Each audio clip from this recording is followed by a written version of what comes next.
Alrighty, what's up everybody? Peter Gilmore here for video number 2.5. Well, really 3, but main video number 2 on your 2 for Sunday. Once again, here on the Peter Joseph channel, youtube.com/Peter Joseph. Thank you for watching. Make sure you like the video and subscribe right now to this channel and my other channels, which are down there in my motherfucking pants. Otherwise known as the description box below. So check it out on time, on cue. So like, share, subscribe, and comment down below if you wish, or in the chat. Gotta be real. If you're not, get the fuck out. That's pretty much it. So as always, subscribe to my channels. Follow me on Facebook, follow me on Twitter and Instagram if you're real. If you're not real, then go fuck yourself and get a fucking life, bitch. Well, that's pretty much it. And as always, share the video all over the internet. Don't forget to slap that bell. Basically, treat it like it's your motherfucking bitch. Turn on all notifications so you don't miss a goddamn video. And if you do, well, that's just too goddamn bad for you. Because you're SOL. And you know what that means. That's pretty much it. All right. Ladies and gentlemen, official video number 2 on your 2 for Sunday. Check out TSL 66, my Double or Nothing and NXT Battleground predictions. Link will be down below in the gobbledygook. And as well as a reaction video that I did during Double or Nothing. So check that out in the description box below. And once again, thank you for now over 450 subscribers. Now on the road to 500. So hopefully we can get there by the end of the year.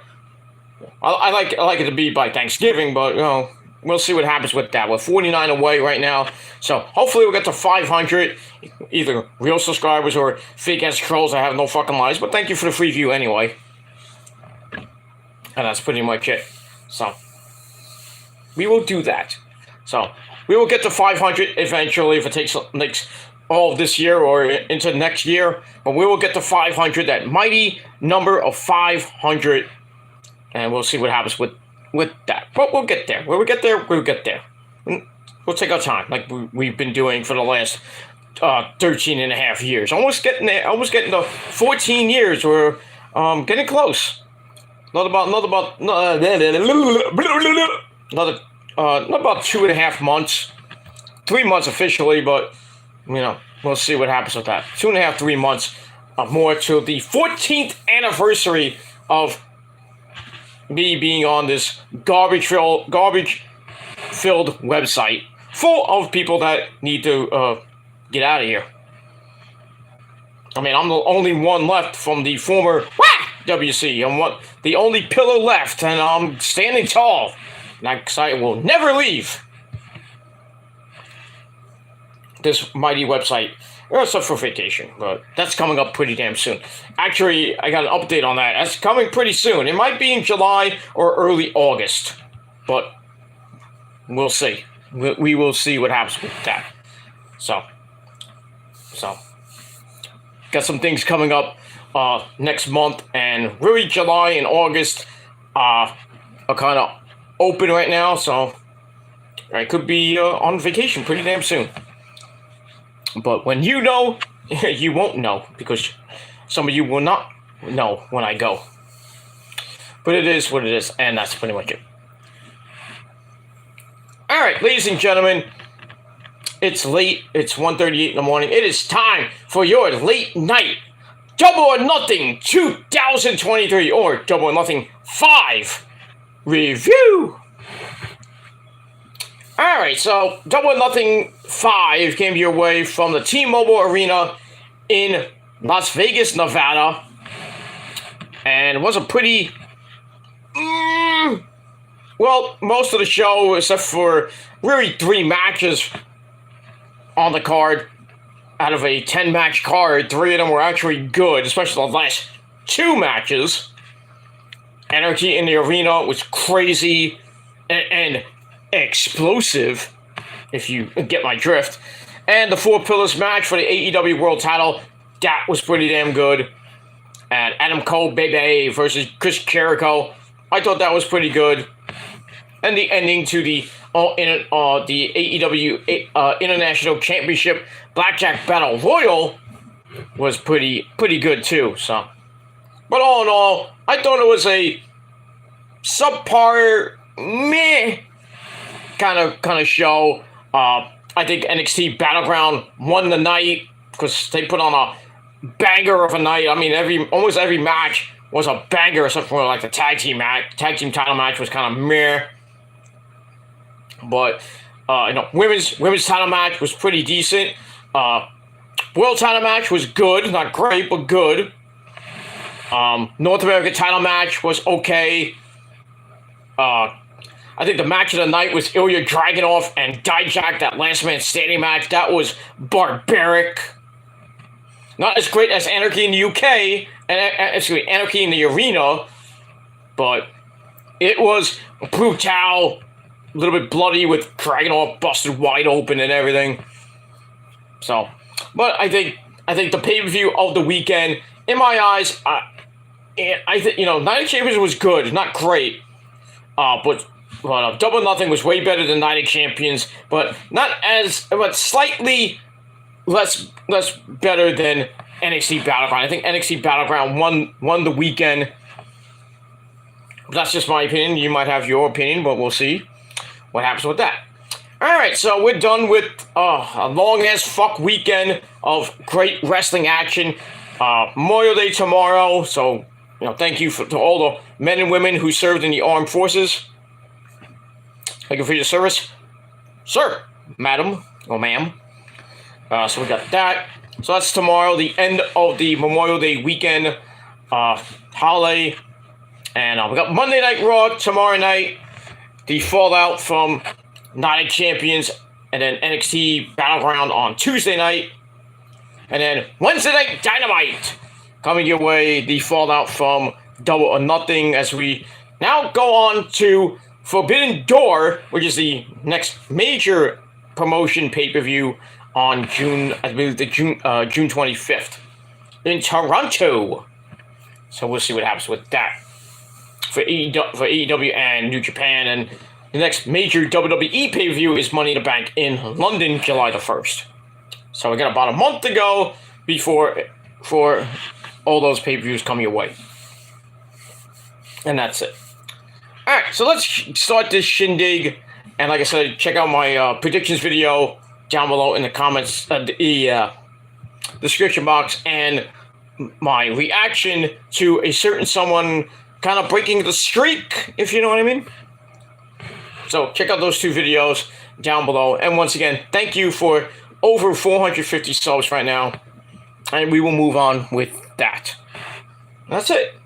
And the chat room, as always, is wide open, like somebody getting busted wide open, or Rebby Sky's legs, either one. It is what it is. All right, we got Muhammad in the chat. What's going on, Muhammad? His usual comment during my show. So hope you're doing well on this Memorial Day weekend, as we go into the beautiful month of June, starting on Thursday. So we got that. Got a couple more days left for May, and that's it. And go back to work. Most of us go back to work on Tuesday. I have to go back to work on Tuesday, so which sucks, but it is 4-day week, but you get paid. Yeah, I get paid on the weekend, so I get paid over the weekend, and I get holiday pay on Monday, so it's good. It's good, and that's it.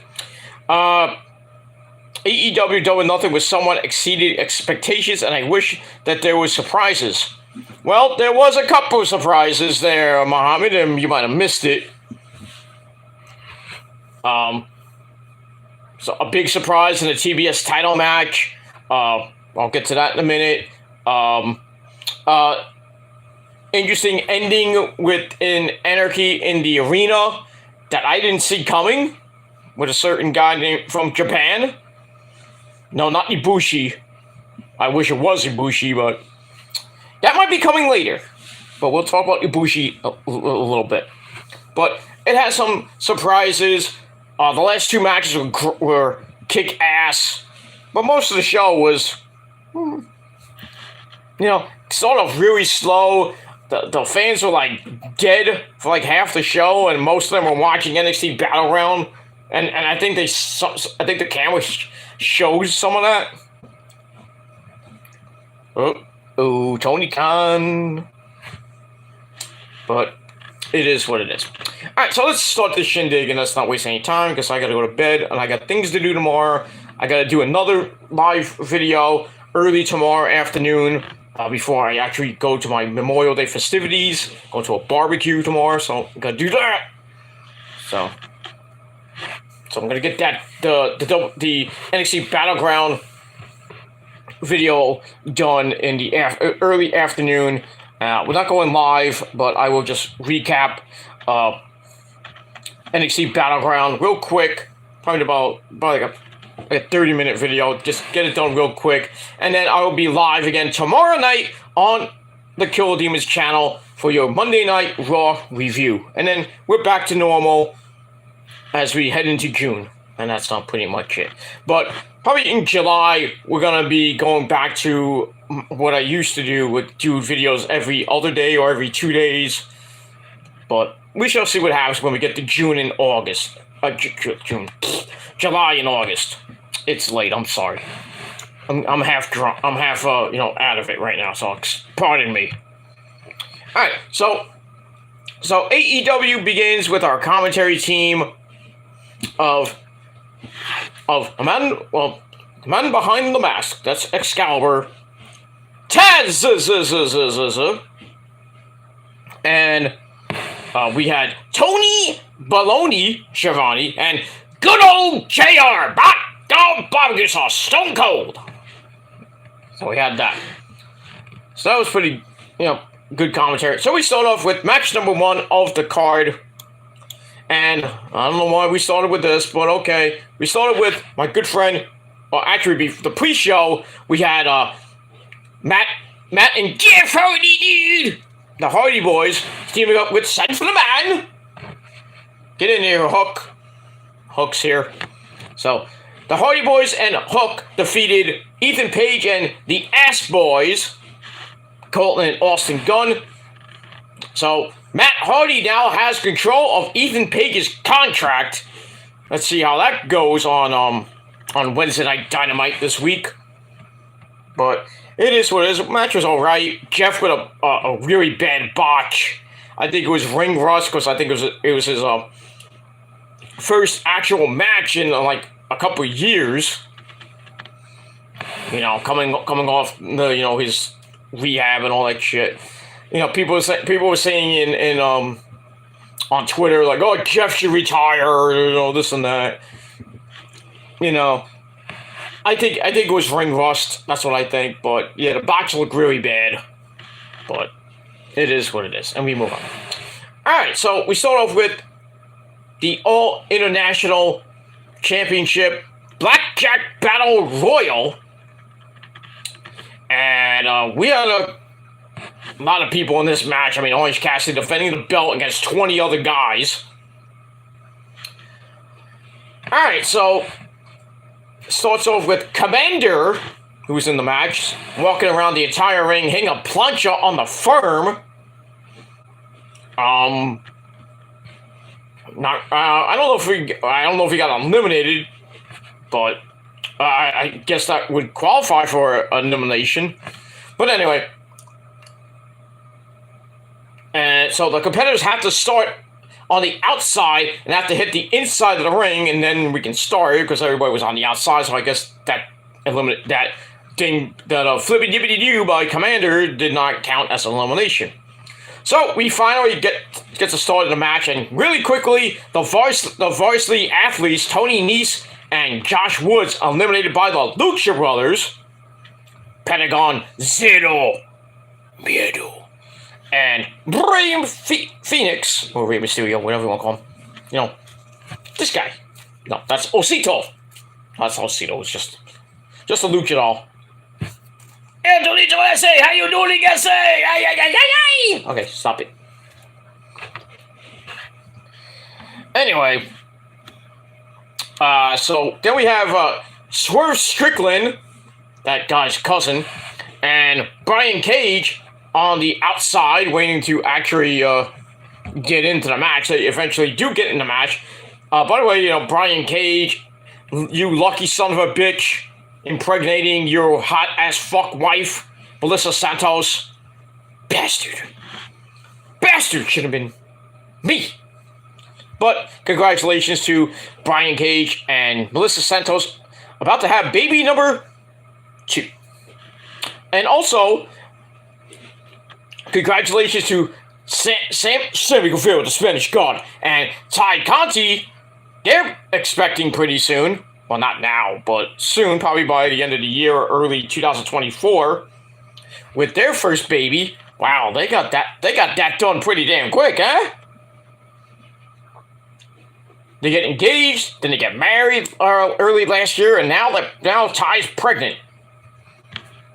Sammy got the steak, That's what they do, those crazy kids, Get married real quick, you have a honeymoon real quick, and then next thing you know, she prego. It is what it is. I mean, you could have went out for a couple of years, then thought about that. But they wanted to get it done quickly. I mean, those kids are in their late 20s, early 30s now. So, they want to get it done quick. Because when that baby grows up, they'll both be in maybe their 50s. They'll be old farts by the time that kid's 21. But I don't know what they're going to have, if they're going to have a boy or a girl. Well, we'll see. I mean, but no, happy for me and Ty. And Melissa and Brian. So the generation is coming. So we got that. Anyway, we move on. Brian Cage decides to enter the match finally, destroys Commander, then hits a German suplex on both of the Lucha Brothers. Then he monkey flips Bandito out of the corner, then powerbombs Commander. He was going nuts. And then the Luchadors corner Jay White. Switchblade, blade with a switchblade. As Commander runs the ropes, but Jay White pushes him out of the ring and launched him out of the ring, so he's eliminated. And where was I? Then Ricky Starks, absolute Ricky Starks, gets dumped over the top, but barely made it back in the ring. Then a triple power bomb and a choke slam by the best friends. Give me a hug, Chucky T and Trent, to Kip Sabian, and he gone. And then Keith Lee. Old man, Grandpa Keith Lee, and Brian Cage square up. Keith Lee drops him with a big elbow, and then Swerve jumps Keith Lee from behind. Bastard. And the former tag partners, go at it, because their feud is still continuing on. We don't know when it's going to end. Swerve tries a Hurricane Rana, but Keith Lee catches him and tosses him. Well, not out of the ring. You just tossed him out, tossed him around the ring and everything. Cage then crushes him in the corner. Then an Enziguri by Swerve. And toward the Islands by Keith Lee. Oh, Jeff Cobb is going to be pissed. Don't mess with Jeff Cobb. Just saying. Then a double super kick to the Butcher by the Lucha Brothers. And Big Book is gone. Well, not that. We can't say Book. Because Pete Dunne. But anyway, the Butcher goes out. Lee Moriarty hits a big boot that sends Bandito to the floor. He gone. And then Lee Moriarty and Trent fight on the apron. Trent tosses him with a half and half suplex. So Lee Moriarty, he gone. Big Cass, and he's 7 foot tall, and you can't teach that. I lost my spot. Is able to crush Orange Cassidy with a big boot and eliminate him, but Trent pushes him out of the way, takes the boot, which eliminated him, so Orange Cassidy's still in the match. And then Brian Cage eliminates Keith Lee from behind. Well, so that feud's going to continue on with Naturally Limitless and Mogul Embassy. By the way, Prince Nana, my good friend Prince Nana, the real Prince of the Prophecy, at ringside for most of the match. And then Dustin hits Crossroads to Brian Cage. Swerve makes the save as he was about to get eliminated. And then Bullet Club Gold. Too sweet me for the love of God, by the way. Ah, yes. They eliminate Bandito, but Ricky Starks dumps Juice Robinson. You know, that feud is going to continue on. And then Jay White and Pentagon square off in a nice little moment there. That was pretty nice. And then Jay White hits the Blade Runner on Pentagon. And he looks to toss Pentagon, but Ricky Starks cuts him up with a spear. Then he eliminates Jay White. Oh, that feud's going to continue. And then Juice Robinson pulls Ricky Starks out over the top rope and eliminates him. And Big Bill then tosses Ricky, but Ricky skins the cat, fires back with some strikes. Bill blasts Ricky in the face with a big boot, and he gone. I thought he was already gone. Okay. Anyway, Dustin hits a running Canadian Destroyer on Brian Cage on the apron. Ow! That hurt. And Brian Cage is eliminated. And then Swerve dumps Dustin, so he gone. So the final four are Pentagon, Isaiah Swerve Strickland, and Orange Cassidy, and Big Cass. So Pentagon gets sent to the floor by Big Bill to eliminate him. Swerve sends Orange Cassidy into a big-time Bossman Slam, or the Black Hole Slam, by Big Cass. Swerve and Bill then argue about who's going to eliminate Orange Cassidy. And then Big Bill gorilla presses him, and Swerve dumps Bill. Oh, he gone. So it's down to Orange Cassidy and Swerve Strickland. They try to eliminate each other, but they couldn't. Slumdog Millionaire by the champ. But Swerve comes back with a swerve kick, and the fans are going pretty damn nuts. The final moments of this match were pretty damn good. And I wouldn't be surprised if we do get Orange Cassidy and Swerve Strickland one-on-one for the All-International title when Swerve's done with Keith Lee and company. And then my good friend Prince Nana gets involved, tries to trip up the champ, which allows Swerve to hit the Swerve Stomp off the top, but did not eliminate the champ. And then Swerve puts Orange Cassidy's hands in his pockets, but Cassidy counts with a pair of satellite DDTs. Well, I guess that's tornado DDTs. He hits with the Orange Punch on the apron, and then Swerve drags Orange Cassidy to the apron. Both men are in pretty much trouble. They're, hanging on by a thread. Swerve hits the JML driver. Well, he tries for it, actually. And Orange Cassidy fights out of it. And then Prince Nana once again grabs Orange Cassidy's leg. Swerve knees him in the face, knocking him on his ass. And Cassidy was just sitting there, and Swerve could have just ended it right there. Swerve looks with a Swerve Stomp off the middle rope. Cassidy grabs the boot. Actually, Cassidy gets the boots up, and Swerve's holding on by one hand, and Orange Cassidy teases the Orange Punch, but instead just taps his hand, and Swerve just flies to the floor. Oh, he's out.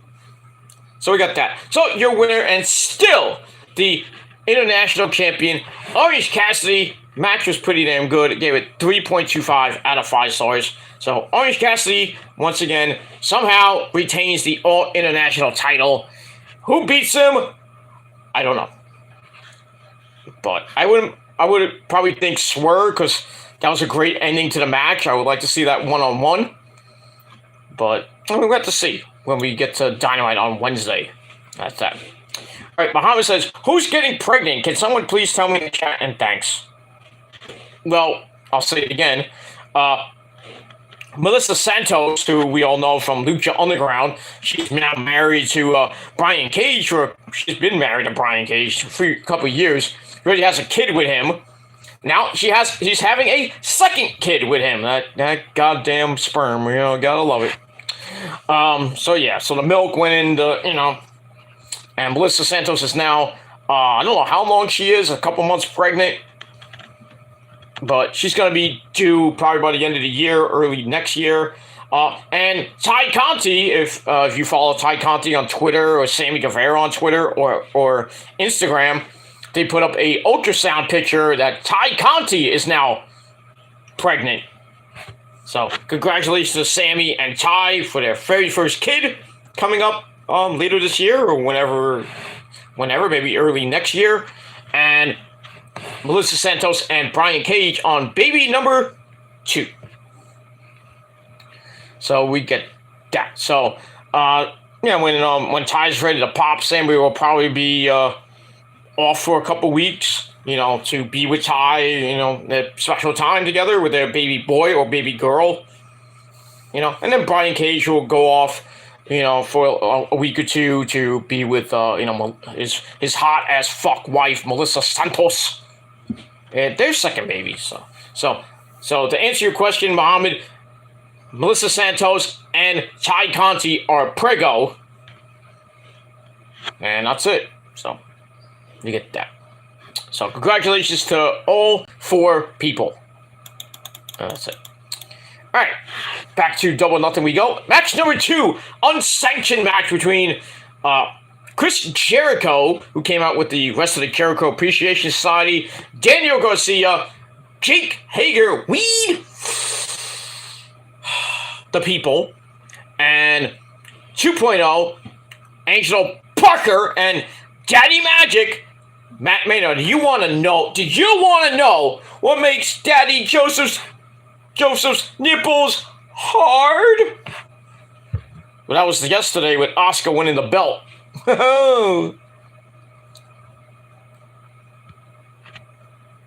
Anyway, so we get that. Mom says, I wasn't expecting it, but okay. Well, now you know. And knowing is half the battle. G.I. Joe! Okay. Move on. Alright, so Chris Jericho and with the Jericho Appreciation Society, he takes on my good friend and yours, Adam Cole, baby! Who came out with Roderick Strong and Sabu! The death-defying, homicidal, genocidal, death-defying, creepy bastard himself, that's Sabu. As a special enforcer. So it's sort of like a really big clusterfuck as the Jericho Appreciation Society, they take out Roddy right away, and Sabu and Jericho then get in the ring, they swing chairs at each other, and Jim Ross completely loses it. Afterwards, like, hey, stupid! I thought he was going to sing, hey, stupid, by the great Alice Cooper. By the way, Ozzy's on that track, if you didn't know. Now you know. Go listen to it, because I said so. Anyway, then we get a table out at ringside, and Sabu puts Matt Maynard through the table. That guy's 60-something years old, like almost 60 years old. Freaking Sabu. Crazy fuck he is. He's in his 60s, I know that. Going and doing air Sabu through the table. I'm like, didn't you get aren't you injured? You're not supposed to really wrestle and take bumps anymore, dude? And you're taking a table bump? Really now, Sabu? Really? Anyway. But yeah, I mean, freaking JR just completely going nuts. And then everybody goes to the back, so Sabu doesn't even do anything. He's supposed to be the special enforcer and does nothing. Except put a guy through a table and then go to the back. That's it. Your 5 seconds are over. Get out of here. Nice to see you, Sabu. Here's your paycheck. I didn't like that at all. But I thought Sabu was gonna do something near the end of the match, not before the opening bell. Alright, finally we go back in the ring, and Jericho and Cole now will square off. And Jim Ross is like, why did Sabu putting people through a table? And then Excalibur had to remind him that Sabu is not the referee. See, Excalibur's always thinking like the Macho Man. Ooh, yeah. Come on, JR. Come on, you're better than that. So I don't know what the hell was going on, but anyway. But Jericho hits a suplex off the apron to the floor. Ow! And taking Cole into the steel steps, and both men brawl in and out of the ring. And Jericho hits a body block. So most of the match was kind of like in the ring, outside the ring, then finally got back in the ring. Really didn't go in the crowd, really. I thought it was going to go in the crowd and go outside the building and shit like that, but move on from there. And anyway, so we get a Lionsault attempt by Jericho. Cole super kicks the leg out. Looks for the Panama City Sunrise, but Jericho counters into the Lion Tamer. Cole gets the ropes, but there's no rules, and Aubrey Edwards, who's the referee, had to tell him, there's no rules, no rope break. Cole then reaches underneath the ring, grabs a fire extinguisher, and he sprays Jericho right in the face to break the hold. Then he cracks Jericho with it, scores a near fall. And then Jericho is seen limping on his knee. Uh-oh. Cole hits the ropes and walks into a running code breaker for a near fall. Then Jericho looks onto the ring, grabs a kendo stick, but then Britt Baker, DMD, baby! She comes out, lays into Jericho with vicious shots of her own with the kendo stick, and then Paige, Saraya Knight, comes out and gets herself some Britt Baker, baby. Then they fight their way to the back, so that feud is going to continue on. Cole starts using the kendo stick to hit a backstabber for a near fall.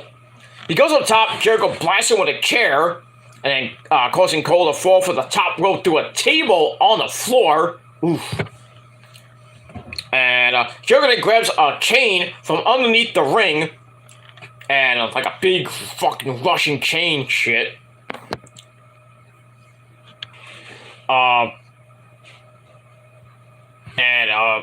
I lost my spot. Grabs the chain from underneath the ring.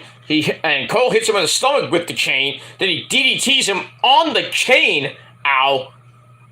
And then Cole handcuffs Jericho to the chain. So we have a semi-dog, not even a dog collar match, like a Russian chain match in between an unsanctioned match. Go figure that one out. And then Cole goes to the middle rope, hits the Panama City Sunrise for a very long 2 count. Jericho then cracks Cole in the face with the chain, and now he's whipping him with the chain, and freaking welts on Adam Cole's back, like, ugh. He had welts on his back from that, and even Jericho was fucked up. Jericho looks for a chain wrap Judas effect, but Cole ducked it, and Jericho wraps the chain around his neck, and Cole uses a turnbuckle to backflip over and hits him with not one, but 2 super kicks. Then he hits the boom knee strike. Cole then wraps the chain around his knee and hits the boom once again. And then Cole mounts Jericho and then does some ground and pound, like beating the living crap out of him. Jericho is busted open. And then Aubrey Edwards is like, that's it. He's done. That's it. You're done. You're washed. It's over. So, Adam Cole, baby, gets the win. Match was alright. I gave it 3 out of 5 stars. I really don't think they needed Sabu to be there. Not that he really did anything except put Matt Maynard through a table, which I thought was dumb. They could have just brought Kyle O'Reilly back near the end of the match. Or maybe bring Kyle and Bobby Fish back to reform the Undisputed Era. I thought that would have been a great moment there, but they put in Sab fucking Boo there. I don't know. I just think it was just to get Sabu there, just like showcase Sabu, because he's from Vegas anyway. So I don't know. But it is what it is. All right. So once again, 3 out of 5 stars for that. Adam Cole, your winner, and that's very good in my book. All right, we move on. All right, Muhammad says, when is Dolph Ziggler expecting a child or family? Can someone please tell me? You're the only one in the chat, so I have to tell you. I don't know with Dolph Ziggler these days. I don't even know who he's dating. or he's fucking, I don't give a shit. I mean, he had his chance with Nikki Bella, fucked that up. Then he's been probably with almost every girl in the locker room, I would assume. No, he was with Sunny at one point. Oh, the hell that ended, thank the Lord, that he didn't get Sunny pregnant. Sunny's a freaking, blah. He's a hooah. And, yeah, you know, she really went off on Dolph, saying that his is crooked. It leans to the left. But, you know, as far as him having a family or a child, or a family, I don't know.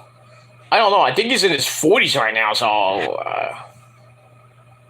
I don't know. I don't know who he's even dating, and, well, maybe someday he'll have a family, but right now, I don't even know what he's doing. I don't care. That's his life. If he has a kid, great. He doesn't, well, hold on. We move on. We will move on with that. And that's that. Alright, match number 3 for the AEW World Tag Team titles with Mark Briscoe, the funky chicken himself, and as always, we have to pay homage to his brother Jay. You great man, you reach for the sky, boy. We got that. Alright, so FTR for Fuck the Revival, Cash Wheeler and Dax Hardwood, they defend against not lethal consequences, but lethal stroke, whatever you want to call them. We got Jay Lethal Black Machismo. Ooh, yeah. Dig it. And as always, Double J, Jeff Jarrett, JEFFJARRET. That's Jeff Jarrett. Along with Karen Jarrett, you know, his wife, and Satnam Singh, and the original player from the Himalaya, that is Sanjay Dutt. Alright, the match was okay. Nothing great. You know, very interesting spot with Aubrey Edwards, who is a referee in this match. So it starts out with a shoulder block by Lethal. Quick roll-up by him for a near fall as Mark was a little bit hesitant to count. And everybody was like a little bit on Lethal and Jarrett's side. They were like, what the hell? First count. Come on. So that didn't sit well with Mark. But anyway, Lethal then works Dax over in the corner with some big time, woo! Nature Boy Ric Flair chops. And then Dax and Lethal have a chop off. And then Double J, Jeff Jarrett, comes in for a double team. Dax goes off the rope with a crossbody. And then Stereo sharpshooters by the champs. But Jarrett and Lethal make it to the ropes for break the hold. Then a double back body drop sends Jay Lethal flying, and a noggin knocker on the floor by the champs, so they're in control. They get back to the ring. Lethal sends Cash into the ropes. Jarrett low bridges him, sending Cash hard to the floor. And then every time someone even touches the announce desk, Jim Ross is like, hey, get away from here! Get away! Take it like a man, Jim. Come on. Anyway, so Cash is in trouble. Jarrett hits a Russian leg sweep behind Mark's back. And we move on with that. We get a boot to the stomach by Double J, swinging neck breaker by Lethal, who is now the legal man. Cash is still in trouble, but finally, but Lethal sends Dax flying from the apron on a tag attempt. And with nobody to tag for Cash, Lethal hits a dragon screw leg whip, and then working on the leg, Lethal locks in the woo! Figure 4, but Dax comes off the top rope with a headbutt, circa a certain guy named Benoit. They break it up. Dax finally gets the hot tag, clears the ring, turning Lethal inside out with a short arm clothesline. Then a German suplex by Dax to Jay Lethal and then another one. And then a big time bling buster for a near fall. Lethal fights back, connects with a lethal combination for a double down. And then Lethal goes up top, looking for the Macho Man elbow. Hail to the king, oh yeah. But when Dax catches him, both men are trick shots on the top rope. Dax comes up with a big superplex, but he holds on, lifts Lethal up into a powerbomb as Cash comes off the top with a doomsday powerbomb for a near fall. And then Sanjay Dutt makes an appearance. Mark Briscoe sends him to the back. You are out of here. You're out of here. Get out of here. And while that's going on, Jarrett has a guitar and cracks Mark in the head with it. Uh-oh, no ref. And then we get the big rig to Jarrett, but there's no ref. And then we see Aubrey Edwards come out. But Sanjay's like, you can't go. I'm not going to make you go. You have to go around me. And then he gets pushed to the floor by Aubrey. But then Karen Jarrett, boom! Oh, man, she cracked Aubrey in the fucking head with that. Oh, man, Aubrey Edwards, you are probably one of the toughest female referees I've ever seen. Take that. Oh, hey, WWE referees, take notes. That's how you take a guitar shot, or any type of shot to the fucking head. Oy, oy, oy, that was lethal. Not G-lethal, but it was, Aubrey, I hope you're taking an Excedrin number 69 right now. Whew. I marked out for that. I was like, God damn! Anyway, then we get a double lethal injection by Jay Lethal on both members of FTR, but still, Mark is out, no referee. So I was thinking another referee would come out. Jarrett holds Dax and Lethal has the belt, but Dax fights out of it. It's a pound driver to Jay Lethal. Jarrett then hits Dax with the the tag team title belt. Then he hits the stroke. He's like, yeah, I did it! I'm gonna win the belt! Nope, you're not.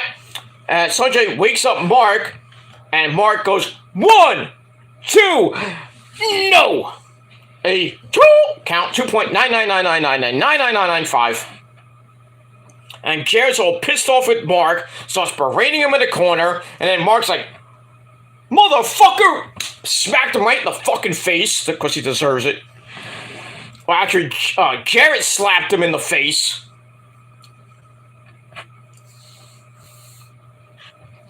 And then Mark's like, well, bitch, you slapped me in the face. Smacked him right in the face, which led to the big rig. 1, 2, 3, or Shadow Machine. 1, 2, 3, FTR still your World Tag Team Champions. Thank the Lord for Mark Briscoe. I did not want to see Jarrett and Lethal with the belts at all, because that would have been the death nail to the tag team division. I'm telling you right now, that would have been a death nail. But it is what it is. So FTR get the win. Match was alright. Gave it 3 out of 5 stars. And that's pretty much it. So far, I was 3-0 at this point in my predictions. I think I went 5 and. I think I went 500. I think I went 5 and 5, or I went 6 and 4.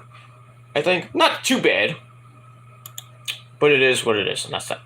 All right. After that match, we go backstage with Alex Marvez with Absolute Ricky Starks, and he's talking about what happened in the Battle Royal when he threw out Jay White and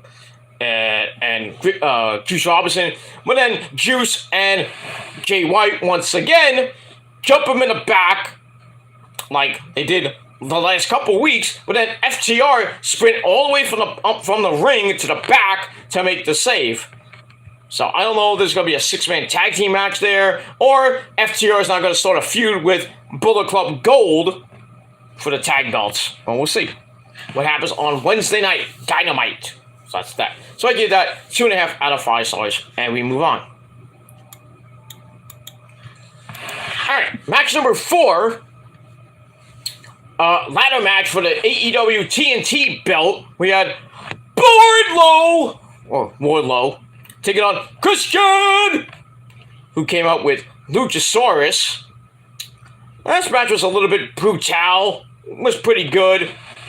Also with Wardlow wasting no time getting a ladder, but Christian hits a suicide plancha to the outside, but Wardlow uses the ladder to block that. Ow. Then he sets up a table and lays Christian on it on the outside. He heads up top looking for the swanton, but Christian gets off the table. Wardlow is like, not gonna do it just yet. And then the fight continues on the outside. Christian jabs Wardlow in the stomach with the ladder, brings it between the apron and the guardrail, and then both men fight on the ladder. Christian then crotches Wardlow nuts before heading in the ring, sets up another ladder. Wardlow gets in the ring to prevent the climb as Christian sees it and starts attacking him. Tries to climb again. Wardlow dumps the ladder, tries to climb himself, but Christian grabs the ladder. Wardlow now looks for the powerbomb of doom. Christian climbs over him and up the ladder. Smart. Wardlow grabs him and catches him in midair with a power slam. Then an airplane spin military slam by the champ drops Christian right on the ladder. Ow. That had to hurt. Wardlow attempts to climb the ladder, and then Luchasaurus comes out. He rolls Christian in the ring. Christian catches Wardlow with a diving reverse DDT off the ladder. He charges Wardlow, counts with an Alabama slam on the ladder. Ow! That hurts. Wardlow goes up, Christian moves, and Wardlow swanton bombs the ladder. Ooh. So Wardlow's down, but then Arn Anderson comes out with some advice. He's like, oh, get up the ladder, win this match already. So Arn was about to pull out the Glock, but he didn't. Wardlow jumps from the top rope to the ladder. Were you shouting Benjamin over, son? But the ladder breaks underneath him. Botch. And it sends Christian onto the top rope. Wardlow looks for a ladder, but Luchasaurus is there and delivers a choke slam. Not on the ladder. And then Arn Anderson is there, and tries to, stop Luchasaurus. Luchasaurus grabs him by the throat, but then Arn bites his thumb off. Well, not his whole thumb off. He's like biting him like this. And we saw like freaking Arn's mouth's all busted wide open, like maybe he lost a tooth or something. Luchasaurus is like busted wide open on his thumb. He's like, "What the fuck you doing, old man?" And then everyone's on the outside. Wardlow lays in the Luchasaurus with a chair, sets him up on the table. Then he climbs a humongously tall ladder and goes up to the tippy top, hits the swanton, whatever you want to call it, through the table. That was like a WrestleMania 16, like where Jeff Hardy, hit that swanton off the top of the ladder through the table, and goodbye Bully Ray. At that time, that was a 6 spot, so they kind of recreated WrestleMania 16. There you go. Christian sees that Wardlow is down, and he has nobody to stop him. So he sets up the ladder.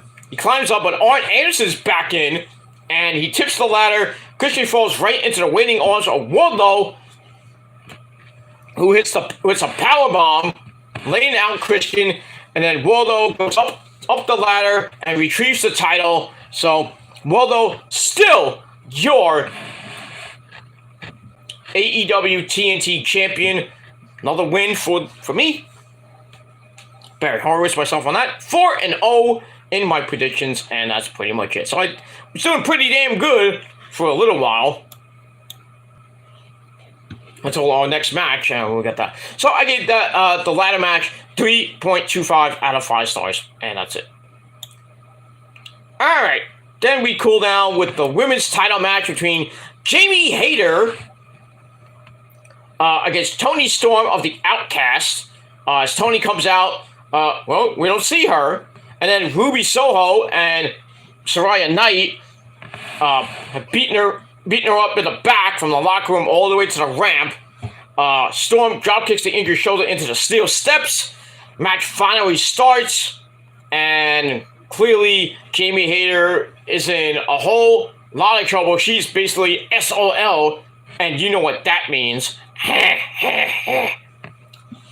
Then Britt Baker, baby, shows up again, takes out Saraya Knight. Jamie bumps Toni into referee Paul Turner, and apparently there's no turnbuckle pad there. How did that happen? So Jamie hits the hate breaker, not the haterade. She hits the hate breaker, but only gets a near fall. And then Hikaru Shida comes out to take out Ruby Soho, sends her to the back. And then Jamie hits Haterade using her bad shoulder, bad idea, for a near fall. And then Tony sends Jamie Hayter into the exposed turnbuckle, then hits Storm Zero. 1, 2, 3. We have a new AEW Women's Champion, and that is Toni Storm for the second time.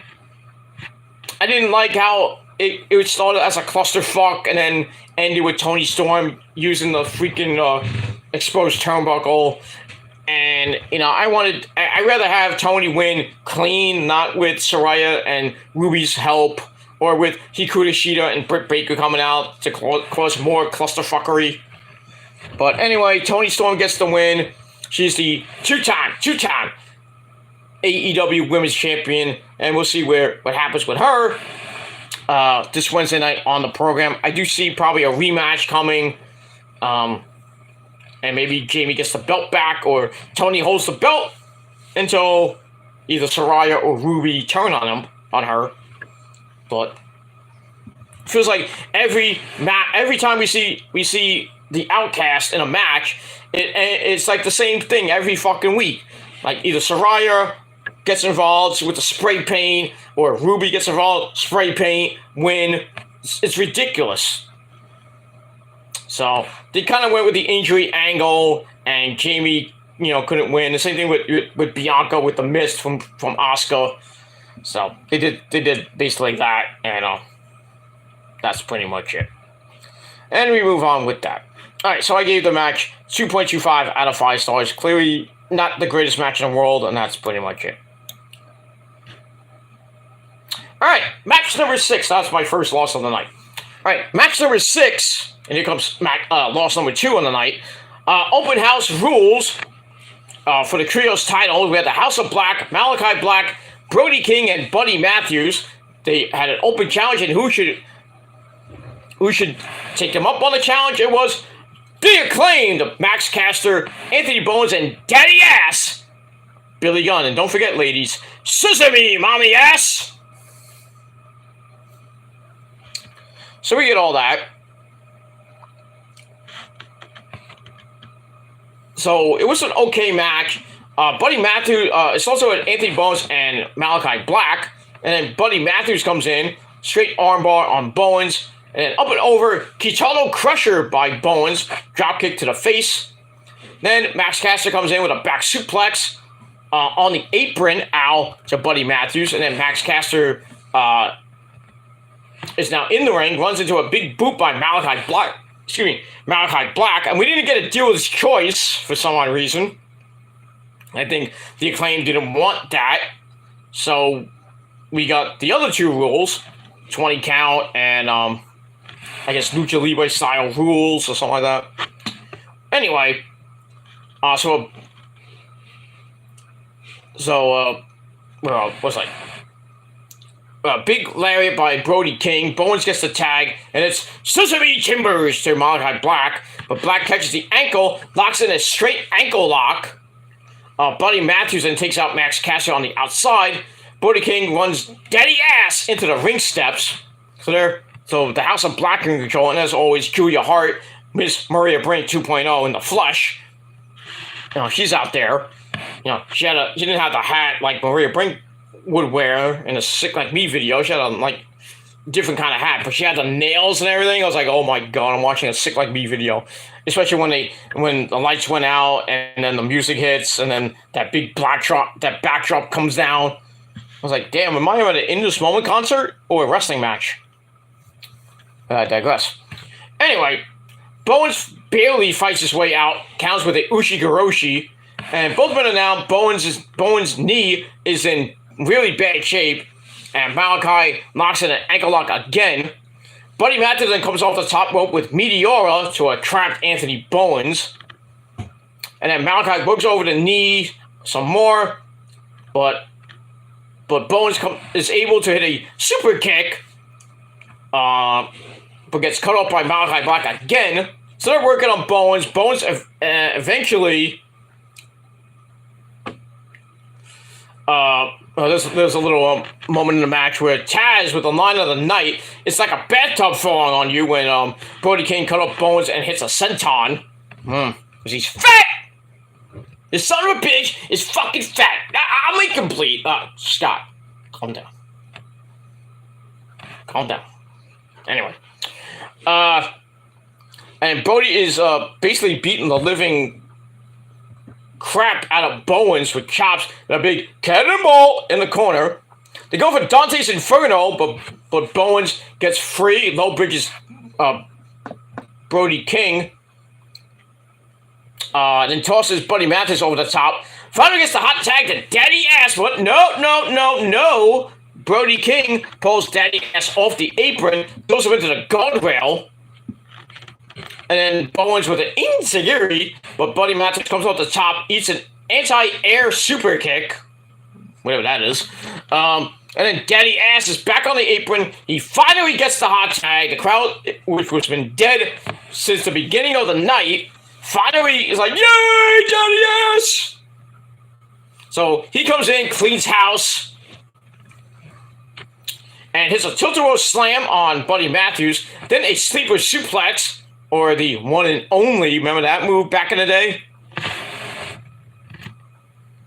I got it all! Whatever that stupid song was when Billy Gunn was the one and only Billy Gunn.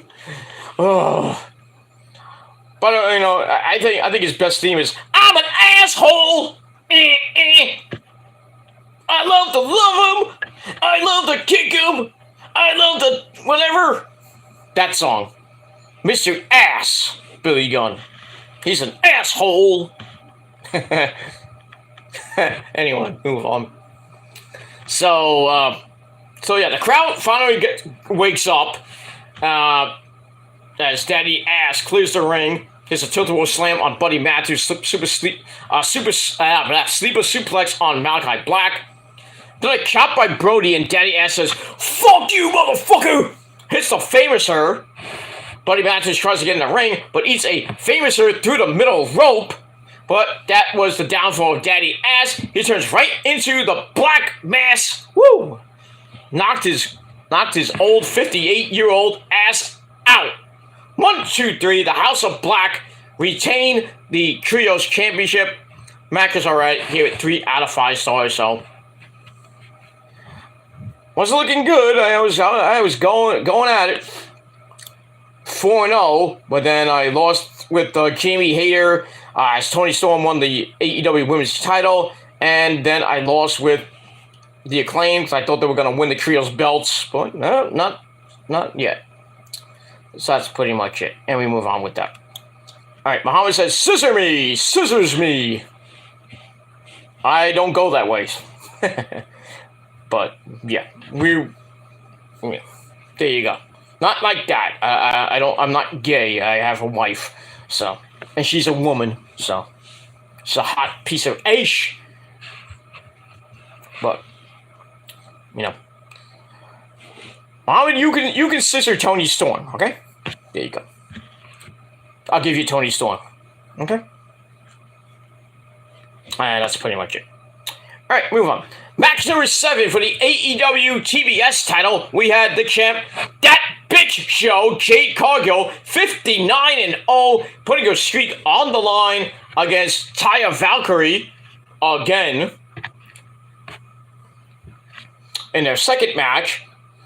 So Taya comes out first on Wera Loca. Nice entrance, crowd liked it.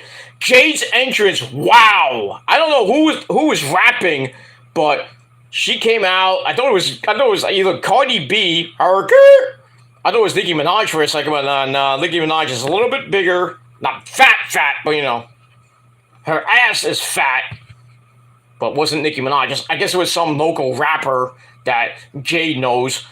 But Jade comes out without the belt. And, she comes out looking great, as always. And then she's like doing a little dance routine. We're dancing, Dad. We're dancing. We're shaking it up. Stop it. No dancing for you. Sorry. So I thought that was pretty damn badass for Jade. That was pretty damn nice. And then we get to the match. Match was It was alright, nothing great. Both women trade finisher attempts, and then a humongous brawl erupts between both ladies. Jade bails to the outside. Taya goes off the top rope with a crossbody that thankfully took out smart Mark Sterling, that idiot. Then Jade hits a bicycle kick on the floor, rolls Taya back in, and we get a running, sliding German suplex in the ring by Taya as Jade was seated on the middle rope. Hey, that's Nakamura's move. Anyway, Taya tries to go up top, but Layla Gray, the only baddie left, is there to grab Taya's boot, which allows Jade to attack her from behind. Then a big-time spine buster for a near fall by the champ. Go to the outside briefly. Jade drops Taya throat first on the guardrail. Ow. They go back in. Taya hits a rebound lariat a la Mr. John Moxley. And both women are down. Jade grabs a sleeper hold, or at least tries to. Taya counters into a blue thunder bomb. And guess what we get? You guessed it, a 2 count. Because there's only been one person that's ever pinned somebody with a blue thunder bomb, and that's Sami Zayn a few months ago. We get that. Jade looks for a springboard attempt, but Taya counters with a pair of double knees. Might have been a lung blower. Well, either way, it was effective. Taya with a surfboard attempt and transitions into a brutal curb stomp, paying homage to the great man, Super Dragon of PWG lore. And we all remember who was under the mask. Well, actually, the original Super Dragon, not the second Super Dragon, which was Adam Cole, baby, when he reformed with Mount Rushmore. I think it was him or Roddy. I think it was Roddy. But in any case, we move on. But that was one brutal looking curb stomp, and I thought it knocked Jade out because she hit her head flush on the mat, and I thought she got a concussion. Oh, it was sick. But Jade kicked out of that. Jade charges Taya counters with a short spear. She hits Rhodes of Valhalla. We're about to get a new champ. The streak is over, but Jade kicked out at 2.9999999999995, and Taya. So they get back up, and I don't know what that was, but anyway, Jade comes back with a pump kick to the face, and it was all she wrote. She picks up Taya, hits Jaded out of nowhere. 1, 2, 3. Jade Cargill gets the win. She is 60-0. So there's get that win. So I go to 5-2. Match itself was okay. Gave it 3 out of 5 stars. So we show the graphics, 60-0. Everybody's happy. But if you saw my last video on this very channel, my reaction to what happened after, then you know what happened. But for all those of you who did not see it, Mark Sterling gets on the mic, inserts his fucking foot in his mouth, says there's nobody left for Jade, and then we hear the music of the returning Chris Statlander, and she comes out. She looks like $1 million coming off knee surgery, and really took her out for almost a year. We didn't know if she was coming back or not. And we didn't, who was going to be Jade, and she was, one of the many people we thought that could be Jade. When she comes out, we got an impromptu match number 8, because Mark Sterling's Jade will take on anybody, anytime, anywhere, so he basically had an open challenge, like they did last week on Dynamite, or no, I think it was Rampage, I think it was. But in any case, so Chris Statlander comes out, hits a big high kick, then a running elbow in the corner, running knee strike. Basically, it felt like, somebody won Money in the Bank, and they come out, beat the fuck out of the champ, who was everything. But Statlander hits a delayed bling buster, or goes for it, and just gets countered by Jade. She hits the pump kick, And I was like, oh, great, she's going to go to 61-0. But she goes for Jaded. Statlander countered it into an overhook tombstone. I think she calls that... What does she call that move? Fuck, what does she call it? I don't even know what she calls that anymore. I think it's some weird alien name move, whatever it is. But anyway, she hits that. 1, 2, 3. We have a new AEW TBS champion and Chris Statlander. The streak is over.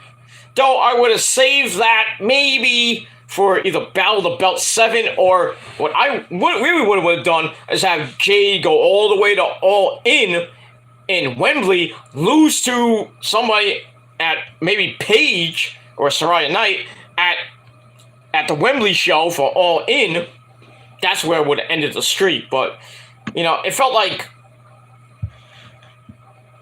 It just felt that her streak, you know, winning 60-0 was great, but, you know, did you just had her win, and then maybe on like a future Dynamite, maybe like on the June 21st Dynamite in Chicago, Statlander would have came back, or they would have brought somebody else to fight Jade, you know, and then later on, maybe at Fyter Fest or Fight for the Fallen, then you would have done that. But, you know, so it was a kind of a surprise. Chris Statlander is your champ, and we'll see what happens with her on Wednesday Night Dynamite and where her reign goes. But I do see Jade probably trying to get a title shot, you know, a rematch. You know, Mark Sterling's that, you know, the kind of guy that gets, you know, tries to get shit done, you know, with his lawyer skills. He's not really a lawyer. He's an idiot. He really is an idiot. But I digress on that. So that was kind of a cool moment to see Chris Statlander back after a year. Hopefully she doesn't get hurt again. But we'll see what happens. But the streak is over. And, well, Jade, you know, held that title hostage for so long. And, you know, her run as champ wasn't the greatest. It wasn't really the greatest of reigns. She only had a couple of people that actually meant something to her. You know, like Taya, the first 2 Taya matches. Willow Nightingale, Ruby Soho. I think she had like 5 or maybe between 5 and 7 actual good matches with actual real talent, because everybody else was a jobber.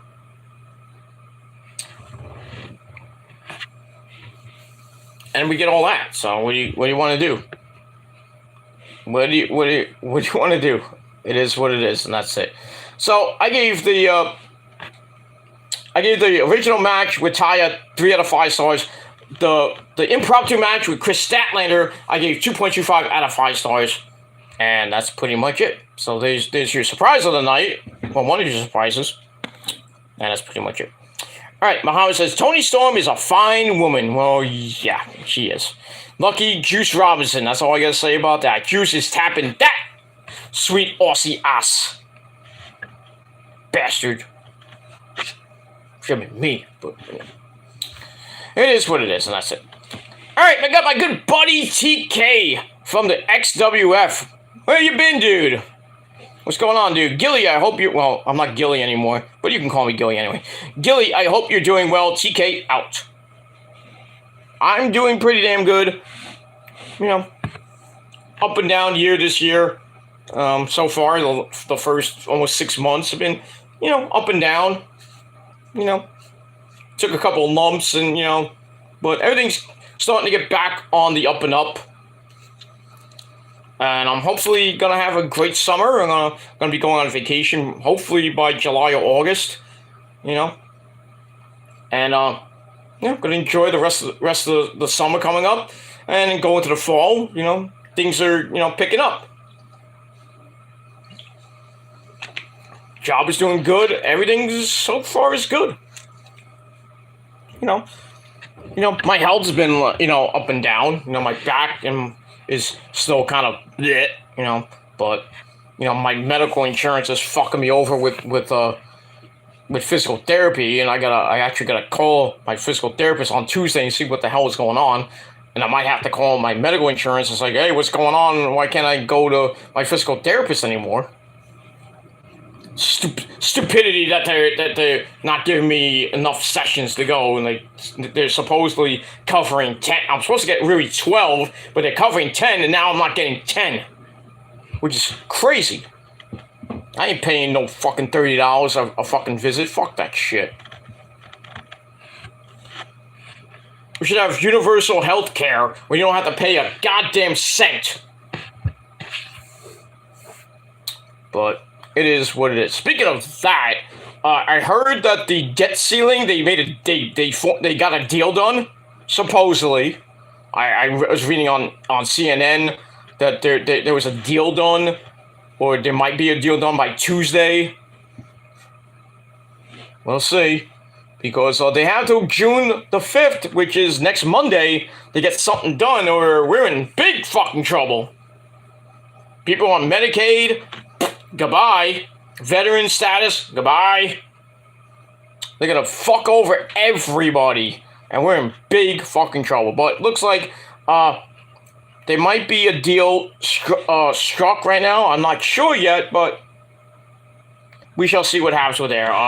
I'll probably actually, since I got the TV on, let me go to CNN. See if they talk. Well, that's not commercial. That's great. I'm not gonna look it up either, but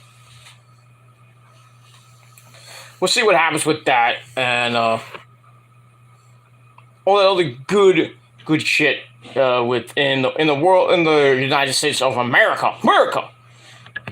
But I hope they make a deal so a lot of people that are on Medicaid don't lose it, and then it's gonna be a bitch to get back on it. It takes like months to get back on it, even if you renew. It takes a while to renew, you know. I mean, it is what it is, but that's it. But anyway, to TK, I hope you're doing good, buddy. I miss you. I don't really miss. I do miss the XWF. I miss like you and Soldier and Shane Carver and even that creepy bastard Maddie. But no, I'm not on Discord that much. But if you're on Discord one day, hit me up on Discord. Or just go through Shane and Soldier. They have my my Discord. Maybe we can talk privately on Discord one day if I'm not too busy. But I'm pretty busy with work right now, and gonna be got another raise, which is great. But that's not gonna last too long. I mean, I might get another raise by the end of the year, but I get a performance check like way down the line, but probably by the end of the year. But we'll see what happens with that. But right now, I'm just working hard. I did some stuff last weekend. I was doing some audio and video work for for a couple of my friends who were in a band. They had a big night of rock and roll action, like basically 5 minutes away from me. And did that. I sang with a couple of my friends. Well, I didn't tape that. I should have, but I didn't. But I did meet a couple of new people. I met a new band called Burn the Skies, which I played on TSL 66. So check that out with the intro of the cover of Zero by Smashing Pumpkins. Man, that lead singer, Nando, that's her name, Nando, Nanny, whatever you want to call her. She sings her ass off. Holy shit. And I got there a little bit late, because I ran into something at the house with Rosa. So, but then we ran right over there, and I got there, started filming, and then I eventually had to do the audio board for a little bit. And then like around 9-10 o'clock, one of my friends was doing Rooster by Alice in Chains, and he asked for anybody who wants to sing with him. So I'm good friends with the guy. I've known him since college. So I went up and was like a backup singer to him, singing Rooster. And everything. Hey, they came to snuff the rooster. Yeah. Yeah. I wasn't doing like James Hetfield. Yeah. Ooh, gonna be righteous. I'm gonna play fast. He did sing Fuel. I was gonna sing Backup, but my voice was kind of almost going, and plus, I didn't drink. I had a couple Cokes and everything, but it wasn't the night to drink. But Rose had a couple of drinks, not heavy drinks like anything. She didn't get drunk or anything. She she had a good time though. But and yes, we did have the great drunk sex because as always, drunk sex is the best sex of them all. Oh yes, absolutely. But I had fun. We did that. Then I went to an indie show the next day. That was pretty damn good. And that's it. So I can't. And August, I'm meeting Victoria at a comic book store. So that's gonna be cool. Seeing the lovely Victoria, who should be in the Hall of Fame.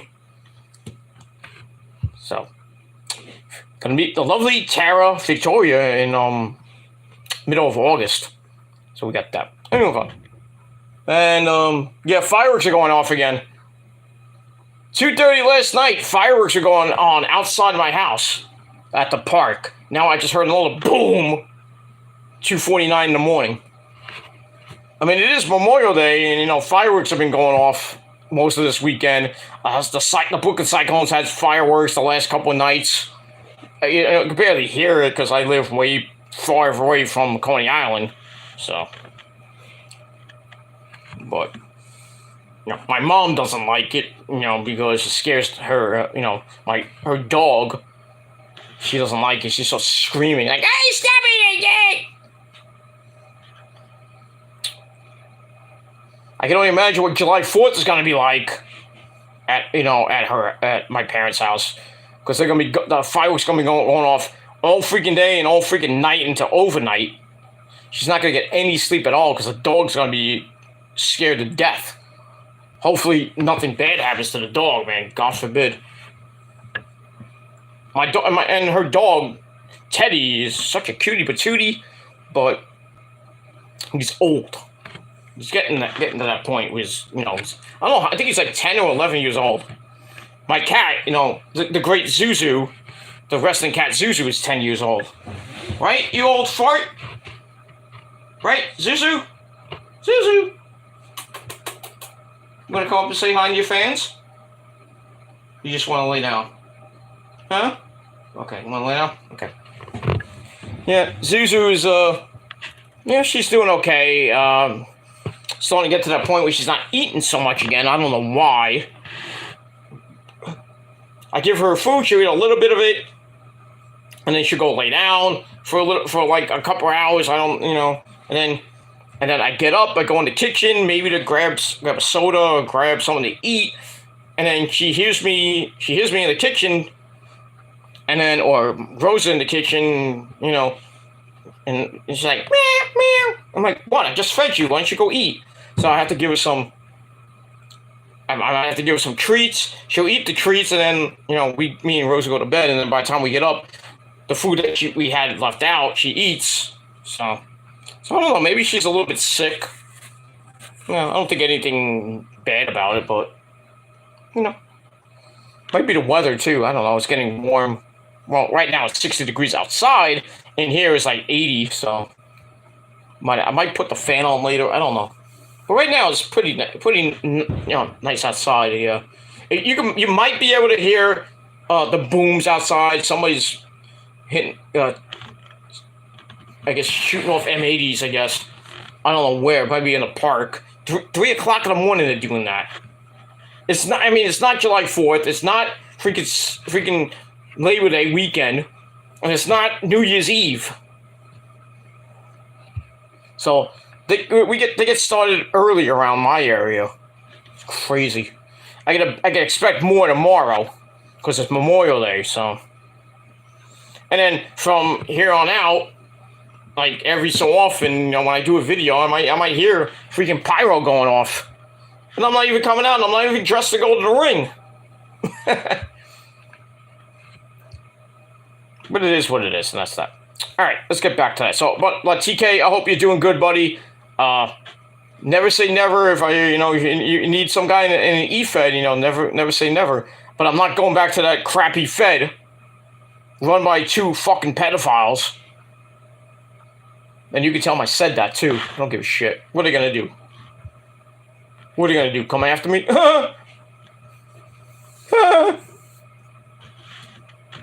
Yeah. Yeah, let those bastards cry. Hey, we're such a Yankee game! Come at me, bro! Fuck you, fat fuck. It is what it is. Go back to your shithole with your grandma. And that's pretty much it. Let me move on with that. And nobody cares. The Yankees won today. Big deal. 10-8. Big fucking deal. Who cares? Mets lost today. Made a good comeback. Almost won, but they lost 11. I think it was 11-10. But they lost 2 or 3 to the Rockies. I don't know what the Braves did tonight. Hope they lost. So the Mets are probably either stayed at 4.5 or 5.5 back of the Braves in the NL East. And they got a big series coming up against Philly at home at Citi Field, starting on Tuesday. Then they got a weekend series against the Blue Jays. Hall of Fame induction ceremony there, too, with Howie Johnson, Al Leiter, and Howie Rose, and Gary Cohen, the legendary Gary Cohen. It's out of here!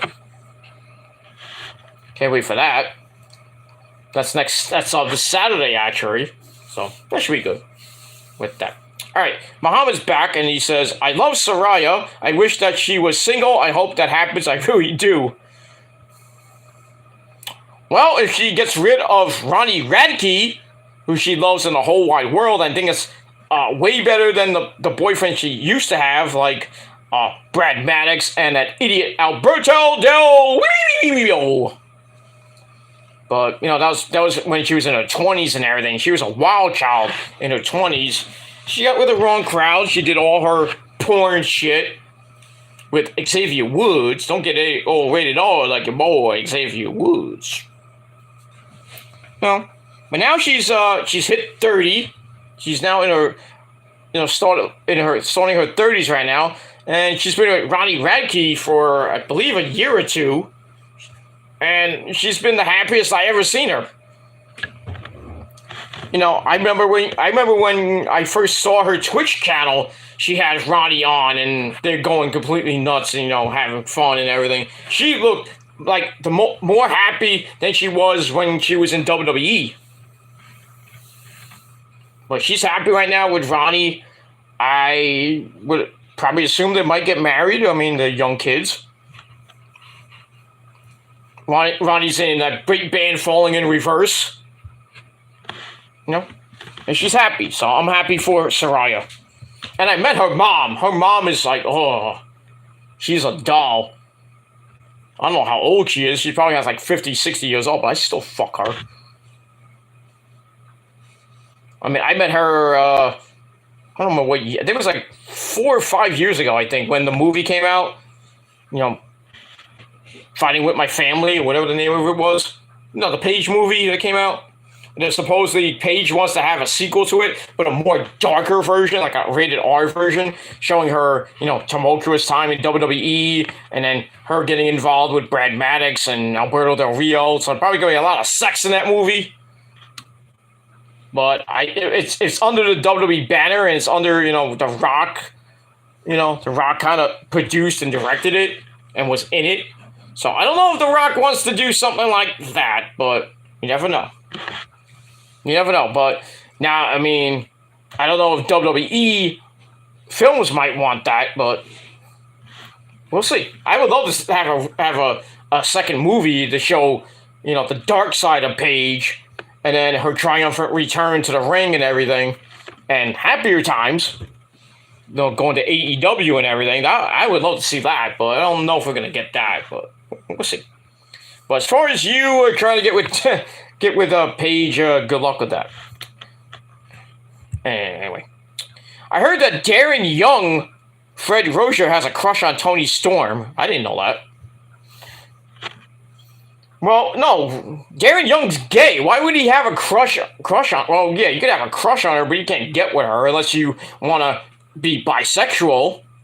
You want to hit, you want to smell the veal. You want to have a piece of veal. Okay, go ahead. But I think Juice Robinson might have to have a word with you. You can't touch the merchandise there, Fred. So, sorry. It is what it is, and that's it. You should consider of taking that gig. I would love for you to sing rock and roll, the rock musician, so to speak. Well, my friend, I do. I don't know if I still have it. Oh, or even Rosa has it. I did sing karaoke a few years ago. I sang "Seek and Destroy" by Metallica at a karaoke bar back in the day, but well, yeah, maybe next time they do the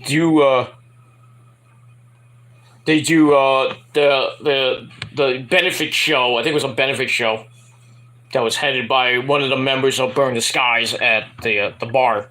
I don't know when they're coming back to do something like that, but I did tell my friend, one of my friends, my friend Lonnie, not that Lonnie, but my friend Lonnie from Dirty Mother Nation, and Paul and Danny. I said, hey, next time you come, we're gonna sing on stage. I'm gonna sing on stage with you.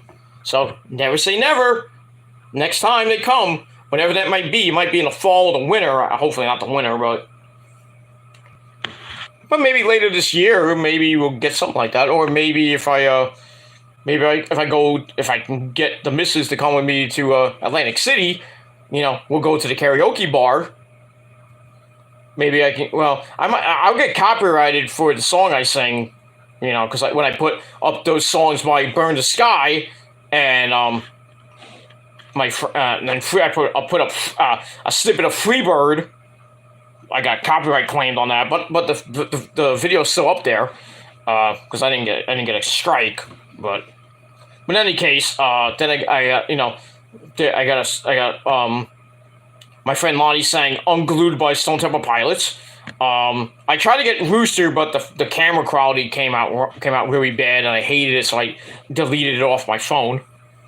I put it up, and then I took the video down because it was sideways. It was looked like shit. So then I put up Burn the Sky singing covering Epic. Partially did that, and then I put up a song that Nando did. I don't know the name of the song. I think it was like a punk rock song, or I don't know what kind of song it was, but that was cool. I should have taped Fuel, but I forgot. I think my phone was dying near the time. So, but next time I do something like that, I will tape it and I will put it up on my Metal God channel for you guys to hear. I actually do have a karaoke song on there. I did a acapella version of Demolition's hit song Demolition. So I have that. If you want to look on my, I think it's on my, no, it's on this channel, I think. So go back a while and look it up. So, but it's on my channel. Go to my video section and just go down the list of videos I have, a long list of videos, and then you should see Demolition acapella cover. I did got copyrighted for that, copyright claimed. That's pretty much it. But I have been on stage singing. I have been on stage in a music video. 2 million hits, by the way. So you can thank me. It's not your video. Actually, technically, it's in this moment, so I give you that. I give you credit on that. But I'm in the video, so it kind of does count as my video. But it's not. Not on your channel. Well, I have the intro on my channel, but I had the video on my channel. I could have got 2 million hits on my channel, but I almost got copyright striked on it, so they didn't want that to happen. So I may pull it off again. I might put it up and just said fuck the copyright claim. So I might put it up. I might download it and then put it up on my channel. But I know I'm not gonna get 2 million hits, but take what I get. But you might see that come back on the channel. But we'll see what happens with that. But as far as future karaoke, it might come. It might. But I might do another acapella song once, if I could find if I can find something that won't give me a copyright claim, but if it gives me a copyright claim, I don't give a fuck. So, you never know, but I might sing an In This Moment song, I might sing Metallica, I might sing, an Isley Brothers tune, You never know. You never know what I may do on my Metal Guy channel. So, but I will be putting more music-related videos up on there pretty damn soon. So stay tuned for that. And we move on. Alright, let's get quickly back to AEW Double or Nothing, because it's 3 o'clock in the morning. I want to go to bed because I got some stuff to do tomorrow. And I gotta get up in the morning, have breakfast, then do my NXT Battleground review, and then I'm going out for a barbecue, get my Memorial Day festivities and shit. So I'm gonna go to bed pretty soon. Anyway, so where we left off, Jade Cargill defeated Taya Valkyrie to retain the TBS title. She goes to 60-0, and then she throws out an open challenge, and then Chris Statlander comes back and beats her in like a minute and change, and wins the TBS title, ending the streak. And I gave that match 2.25 out of 5 stars. The original match I gave 2.5 out of 5 stars, and that's pretty much it. Now, all right, we're gonna finish up now with we're not gonna go well. The last 2 matches are pretty damn long, so I'm not gonna go through all of it. So we move on with that. All right, match number 9, the 4 Pillars Fatal 4-Way match for the AEW World Heavyweight Championship. We had the champ, Maxwell Jacob Fartknocker, MJF, taking on Darby Allin. How's it going, guys? I come from Seattle. I used to live in my car. I weigh 125 pounds soaking wet. My friend is Sting. So he comes out looking like Elvis, taking a page out of the Young Bucks book back at Double or Nothing 1. That was pretty damn nice. Alright, so he's taking on Jungle Man Jack Perry, and the man who's about to become a father. That's the Spanish God, Sammy Guevara. So, it was a pretty good match. Starts off with, Sammy and Ty announced that they're having a baby, during his entrance. I thought that was kind of cool. Darby does a video where he kills a dude wearing an MJF mask, and he comes out in an Elvis suit. MJF comes up on a throne wearing the devil mask. I thought that was pretty damn cool. So it's also with MJF bailing on the outside, and then Sammy, Darby, and Jungle Boy say, you ain't getting that way that easy. They start beating the fuck out of him. And then they were going back and forth through most of the match. Really, really crazy spot by Sammy as him and Darby were on the top rope, as Jungle Boy and Max were on the outside. Sammy hits an avalanche Spanish fly off the top rope to the outside, taking out everybody. That was crazy. The fans are going completely berserk. And there we go, back in the ring. Darby hits a code red, looks for the coffin drop. MJF crashes him on the top rope. Then he hits blonde bombshell off the top. That was crazy. Let me just check something real quick. Okay.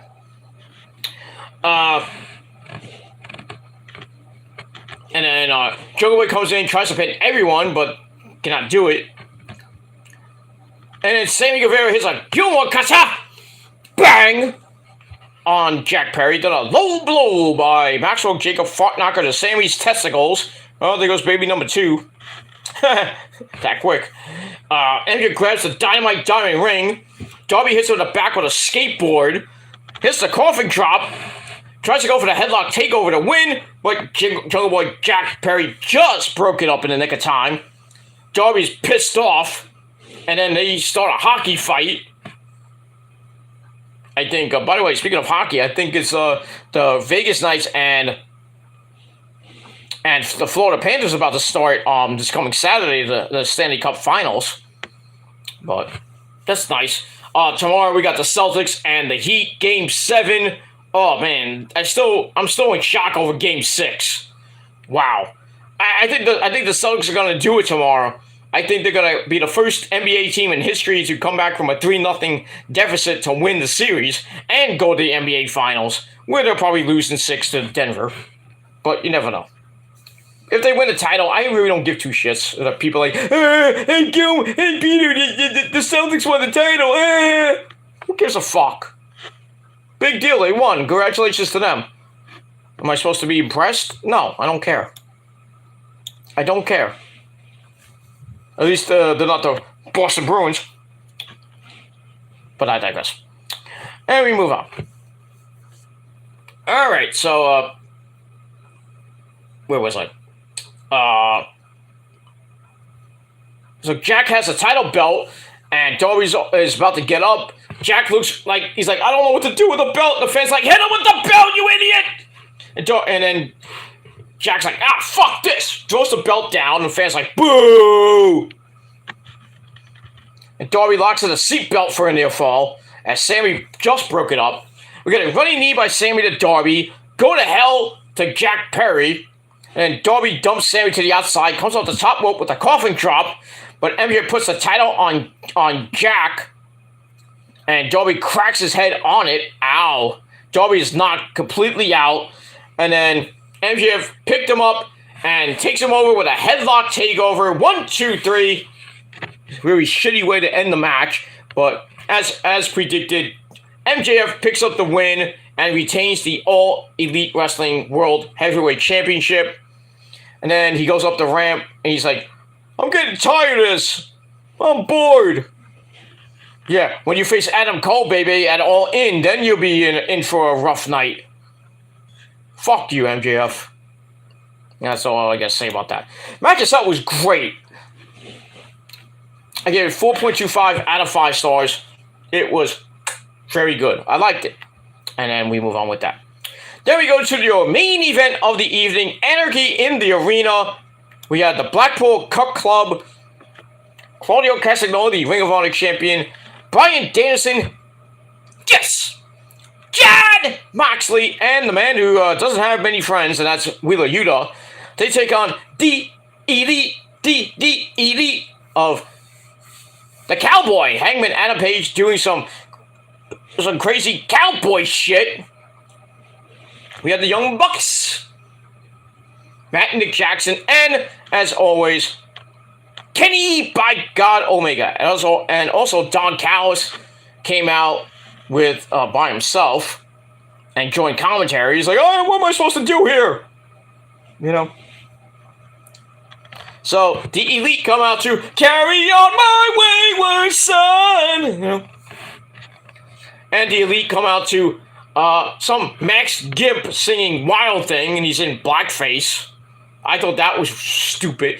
And the whole time, like maybe like 10, 15 minutes into the match, they're still singing the fucking song. They're going everywhere. And it felt like the gangsters were coming out, you know, New Jack and Mustafa, you know. Jerome! Motherfucker! Get in here, you asshole! New Jack, ladies and gentlemen. Big ups to him. What do you want, motherfucker? I'm trying to score. Oh, I'm sorry. I messed up your cocaine binge again. Motherfucker. Just want you to know that they played Wild Thing by Moxley, and it went on like 30 minutes. Like when you come out with Natural Born Killers by Ice Cube and Dr. Drizzy. Remember that? You don't remember all that? Oh yeah, motherfucker. 30 minutes of that, kicking somebody's ass. Anything else, motherfucker? No, get out of here. Go smoke another line with Bill the Butcher. Okay, get out of here, you asshole. Take that sight with you. I told you, do not brandish that next to me. I'm gonna stick that up your ass, motherfucker. Get out of here. Anyway, sorry about that. I can't control Jerome. Sometimes I have to get Mike Awesome to take him out. It is what it is. That's pretty much it. Oh no, here he comes now. God damn it. Mike, it's 3 o'clock in the morning. Can you leave me alone? I'm trying to end the show. Why? You say my name! Oh, Mike, I only just said your name because, Jerome was acting like an asshole. Oh, he was? I'm sorry. You should have called me before. Well, I wanted you to just hang out. It's 3 o'clock in the morning. You're probably sleeping. I don't know what you're doing at 3 o'clock in the morning in heaven, dude. Are you having a match? No, I was just hanging out, on a cloud somewhere. Okay, that's cool. But next time, Jerome gets a little bit testy, kick his ass for me, okay? Do it for me. Oh, I'll do it just for you, Gilmore, because I hate that guy. But you teamed with him last year, remember? When me, you, and Jerome kicked the Troll's ass back in September? You remember that? At All Out? You remember that? Oh, yeah, I put that fat fuck with 3 teeth through a flaming table. It was great. I loved it. Yeah, I loved it, too. Me standing on top of him, pinning that motherfucker. That was great. Thanks, Mike. Anyway. All right, I'm going to let you go back to banging Mae Young or whatever you're doing there. All right, you want to say goodbye to your fans? Bye, fans! Bye! Okay, get out of here. 3 o'clock in the morning, bothering me. gotta love my impression of Mike Awesome. It's just great. It's great. And no, I'm not drunk. So, fuck you. And that's pretty much it. Alright, move on. Alright, this match was freaking crazy. Crazy as fuck match. Moxley was busted open like 6 minutes into the match. I was close. I had him bleeding at 5 minutes. But crazy shit. They fought. Some of them fought in the on the ramp, through the crowd, in the grandstand. Claudio and Matt Jackson fought outside. Power driver in the pickup truck. That was crazy. And then at one point, they bring in a leaf blower. A leaf blower. Crazy. And Wheeler Yuta and Moxley hit a neck breaker heart attack on the leaf blower. Ow! I think it was Adam Page. Moxley tries for a pile driver on Page on the apron. Page counts with a sick-looking dead eye. That was crazy. Kenny wearing his Captain America gear. Very nice. And then where's a spot? Where's a sick spot by I don't know where it was. But anyway, there was one point in the match where Moxley had, I forget who, I think it was one of the Bucks in, I think, the Bulldog choke. And then what do you want? I'm trying to finish here, boo-boo. Tell me no. Anyway, and then we get a exploding super kick. Exploding super kick. Sparks galore. I was like, holy shit! Somebody went ultra. I told you it was going to be ultra violent. Holy crap! I don't know where in the match that was. Oh, here we go. We got a super kick to Moxley, but something exploded in Moxley's face. I think the shoe had C4 explosives on it. That's what. And it went right in Moxley's face. He went down like a ton of bricks. I was like, holy crap! We got ultra violence. But I think Moxley knows a little thing or two about exploding stuff. You know what I mean? That horrible exploding barbed wire match with Kenny at Revolution 2021, I should say. I don't think we'll ever see exploding barbed wire again, but we saw an explosion, and it actually looked good this time. Good job there, Tony Khan. Good job. But anyway, we move on in the match. Page hits the Deadeye into a one-winged angel to Danielson, and somehow Wheeler Yuta comes in and breaks up the pin, barely. And then Wheeler Yuta takes on Kenny and Page by himself. And basically, I go, yeah, this is probably going to be the end of the match where Wheeler Yuta takes the pin. And then some hard shots by Kenny. And then, you can't escape by Kenny. Into a shooting star by Adam Page. Into another moonsault to the outside by, well, actually Page hits a moonsault to the outside, taking out Claudio. And then Kenny hits a moonsault to Wheeler Yuta. And then Don Callis distracts Kenny. Wheeler Yuta stabs Page with a screwdriver. Ow. And then we get one winged angel to Wheeler Yuta in the tax. And then there was an atomic drop to Matt Jackson. They took off his Nike sneakers and his sock through that. And Claudio with a good punt kick to one of the shoes, went all the way into the crowd, I think. Hey, you could sign up for the Niners. We could use a punter. So that was sick when he got dropped barefoot first on the tax. And then freaking Moxley with a Gilmore cutter on the tax. Stop watching my tapes, asshole. Stop it. People stealing my goddamn moves. I should sue them motherfuckers, but I'm not going to. I kid. Anyway. So Don Callis distracts Kenny. Wheeler Yuta stabs Page with a screwdriver. And then one winged angel to Yuta in attacks. But no, Don Callis broke it up. He's about to get his ass handed to him by Kenny. Well, then we see a hooded figure come out.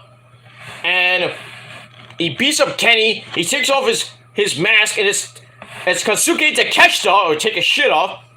He comes out. Hits the jumping knee on Kenny. Then a screwdriver to the face by Wheeler Yuta. 1, 2, and then the seatbelt. 1, 2, 3. God damn it. I knew it was going to happen. The Blackpool Cup Club win Anarchy in the Arena. Bloody as fuck match. Basically everybody was busted open except I think for Claudio.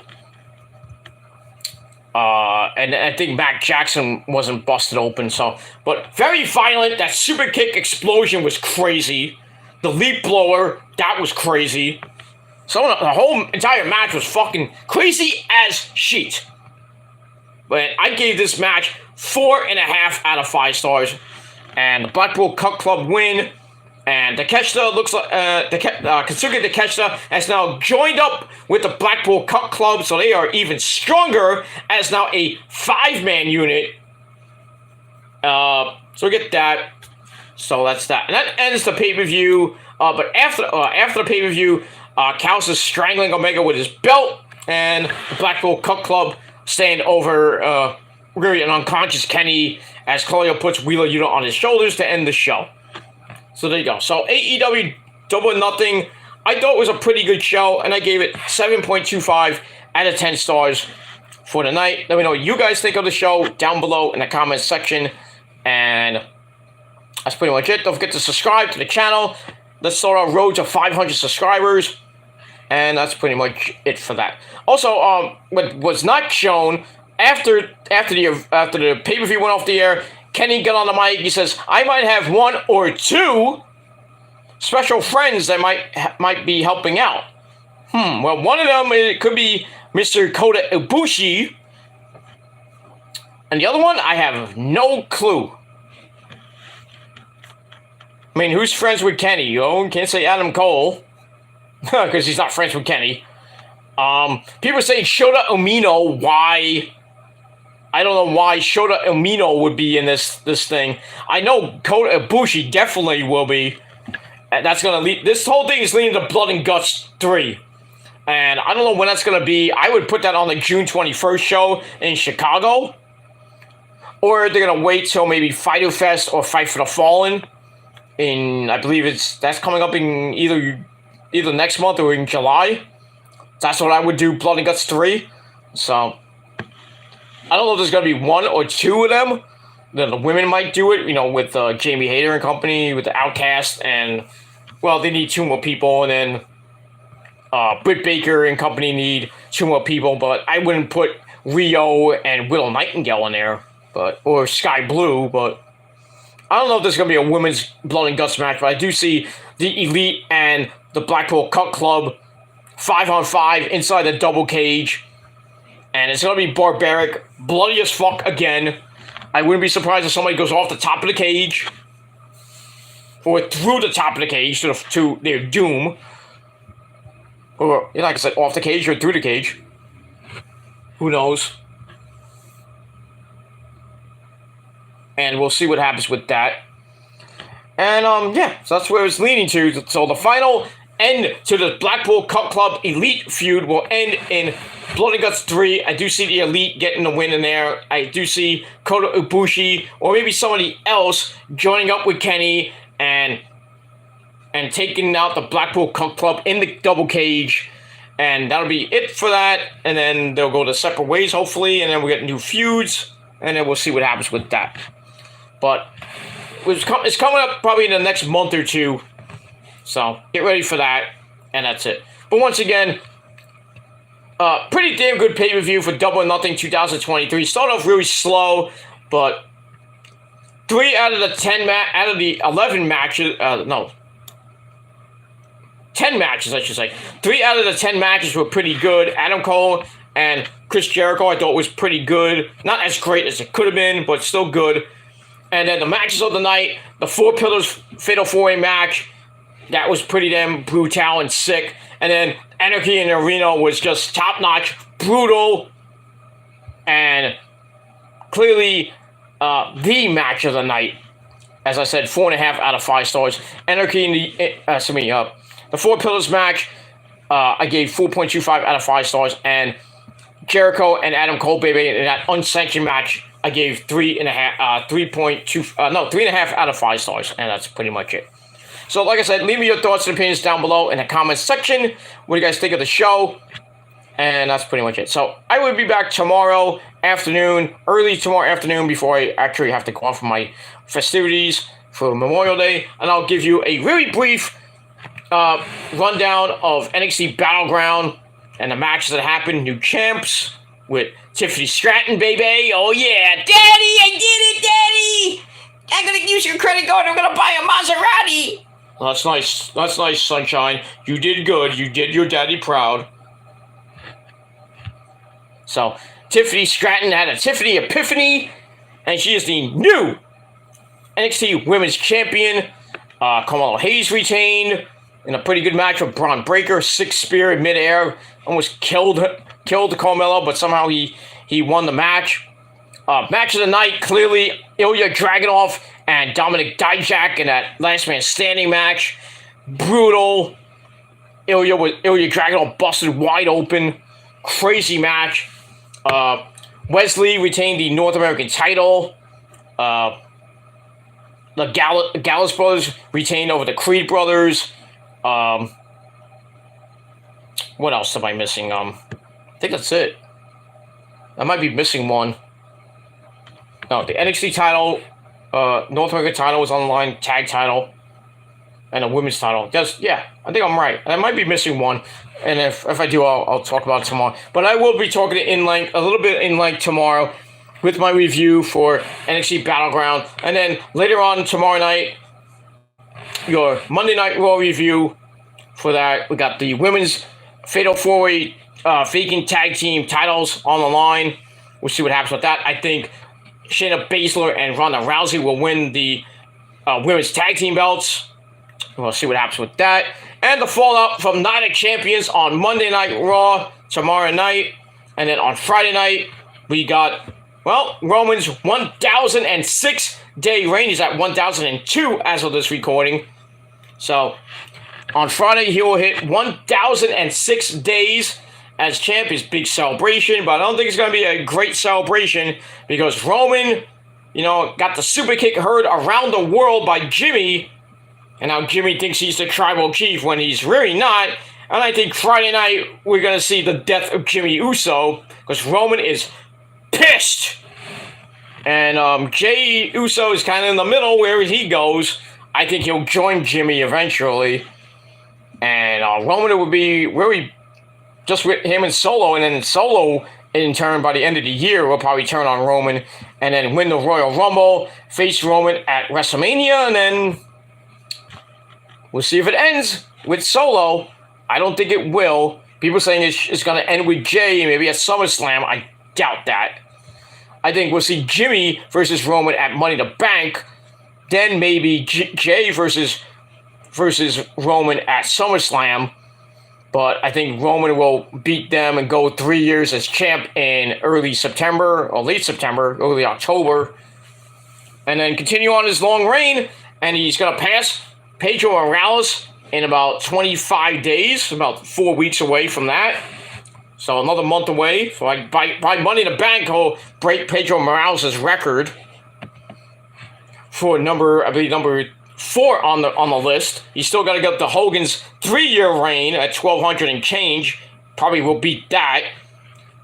Make it close to his 5-year reign at 1,424. I think it was 1,420 something. So he might get close to that. Then the next person on the list after Hogan is Bob Backlund at 2,100. Then the big one is Bruno Sammartino at over 2,800 days. But he has to go another 5 years as champ, and may or may not happen. But I think he may hit that, but we'll see. I don't think he's going to hit. I really don't think he's going to. I think he's going to be number 3 on the list. He'll beat Hogan's 5-year reign and as champ, and he's got 2 more. Really got 2.5 more years to do that. But we'll see what happens and how Hunter and Vince McMahon deal with the whole Bloodline storyline. It's basically almost dead now. The Usos are about to turn on him. They're gonna turn face again, or I don't know what they're gonna do. And eventually, Solo will turn. And then I think if Roman does beat Solo at WrestleMania 40, then I think the only person left is Paul Heyman to screw Roman again, like he did when he went with Brock, but then came back to Roman at WrestleMania.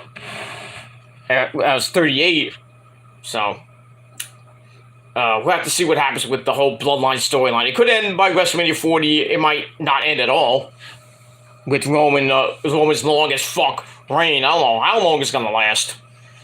I think it might last 4 years, but I mean we'll have to see what happens with that. But right now, he's still our undisputed champ. We must acknowledge him as always, and if you don't, well, fuck you. And that's all I gotta say about that. Alright, everybody, it's 3:30 in the morning. I'm going to bed. Thanks for watching, everybody. Peter Joseph signing off. Thank you to Muhammad and my good buddy TK. Not Tony Khan, but TK from the XWF coming in. And anybody else who watched, thank you for the free view, assholes. I had pretty much it. Hope everybody had a great Memorial Day weekend. We've got 1 more day to go, and then it's back to normal, back to work, back to school for some of you. You know, school's still got a couple weeks left. Got another month to go for you kiddies out there. Then you got your summer vacation to go coming at the end of June. So we'll see what happens with that. But in turn, we go back to work on Tuesday. So the 4-day weekend is about to be over. So enjoy Memorial Day weekend, everybody. Enjoy Memorial Day tomorrow. Thanks to you soldiers out there, men and women of the armed forces, Marines, the Army, and the Navy, and the Coast Guard, too, for your service. And to the faithful departed, the veterans, much respect to you guys as well. And that's all I got to say about that. All right, I'm out of here. Thanks for watching. Peter Joseph signing off. Peace out. Rock on and rock hard with your Coke. And if you're not down with that, well, you're SOL. And you know what that means. And if you're still not down with that, you're still SOL. And I got 3 words for you. Fuck you, man. And that's it. Thanks for watching. Until next time, motherfuckers. Peace. Now go to bed, because I said so.